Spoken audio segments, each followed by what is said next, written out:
So grace, mercy, and peace be with you in the name of the risen Savior, the Christ. I don't know about you, but this time of year always fills me with many feelings. Excitement about the weather getting nicer, seeing trees and grass become green, and plants bloom after a long, cold winter.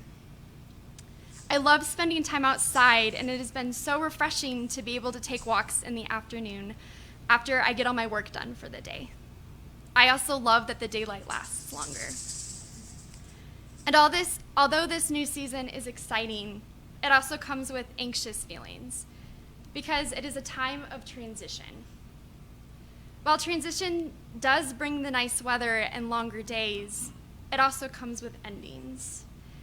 Having to say goodbye, at least for a while, to certain routines and my classmates I've gotten so used to being in conversation with. Maybe I'm so aware of this transitional time of year because I'm a student, but I think we all struggle stepping into spring in some ways. Feeling a little low or drained moving into spring seems wrong because we can see the rest of the natural world starting to come back to life. We feel this pressure to be bright and full of life this time of year. But I think this idea that spring naturally brings happiness is somewhat of an illusion. This time between winter and summer is a transitional phase when nature is trying to find its equilibrium. Every aspect of the natural world, including us, is just trying to find stability and balance. Things are shifting, and everything is just a little bit delicate and vulnerable. Yet we can experience a change of pace, a time for refreshment and rejuvenation. I think the best way to describe this time of year is a shaky transition, or a time of in-between. In our gospel text today, Jesus and his disciples are also in a time of shaky transition. The context of this passage is Jesus' Last Supper with his disciples. And John tells us about the many things that Jesus knows and how Jesus responds to the knowledge that he has. He knows that his hour to depart from this world has come, and he will be united with God. And his response is to get up from the table and wash his disciples' feet. Jesus also announces to the disciples that one of them will betray him, and he is troubled by this knowledge. Yet he proceeds to feed Judas, the one who will betray him. Judas then leaves, and this dark moment is where our gospel text for today begins. Leading up to this point, we might expect John to focus on the evil of Judas or the consequences of his actions.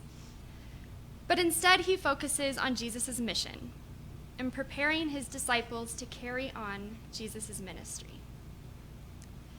Jesus tells the disciples about how he will be glorified and God will be glorified in him.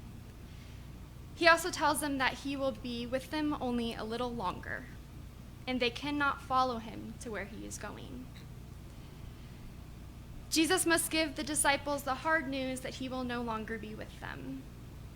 But before he leaves, he gives them a new commandment: to love one another just as he has loved them. They are tasked with the responsibility to carry on Jesus' ministry in his absence. The disciples are shaken by this news. They ask why Jesus is leaving them and how they are going to carry on his loving and healing ministry. In the passage that follows, Peter questions Jesus, asking him why he cannot follow him, for he would lay down his life for Jesus. I imagine the disciples were confused and frightened at the thought of Jesus departing from them. But Jesus assures his disciples that if they love one another, everyone will know that they are his disciples, even when he is not with them. In the events that follow our gospel text, Jesus continues to prepare the disciples to carry on his ministry in his absence by telling Peter that while he cannot come with him, he will follow afterward. Jesus also promises to send them an advocate that will teach, advise, and comfort them. Jesus knows that the disciples are frightened about navigating the world without him. They are afraid of the unknown.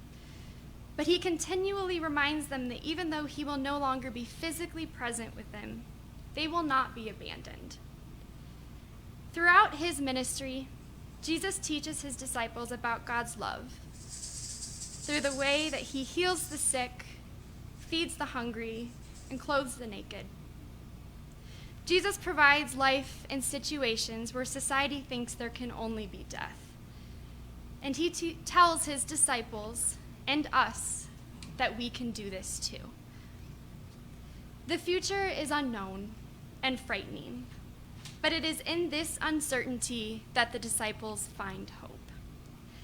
They find something that they could not have found without Jesus leaving them. They always were and will continue to be the hands and feet of God in the world through their service and compassion to others. We are called into community where we experience and share the love of God. In these times of transition, know that you are not alone. You are part of a community here at Well of Hope where God's love is present. It is a love that extends from simple acts of service to self-sacrifice and everything in between.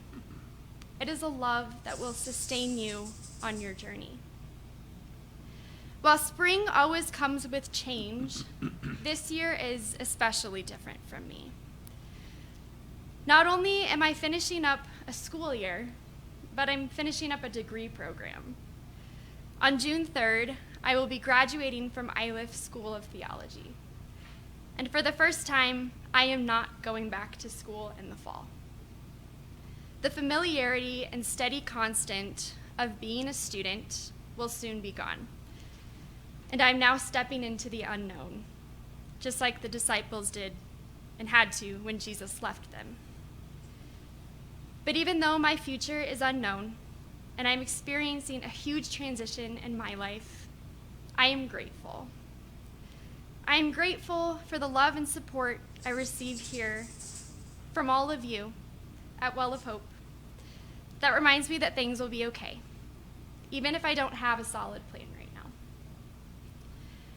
John reminds us that while the uncertainty that comes with transitional periods of our life is frightening, we are not alone. Jesus calls us into communities of love and service that will nourish us as we continue to move forward. Thanks be to God. Amen.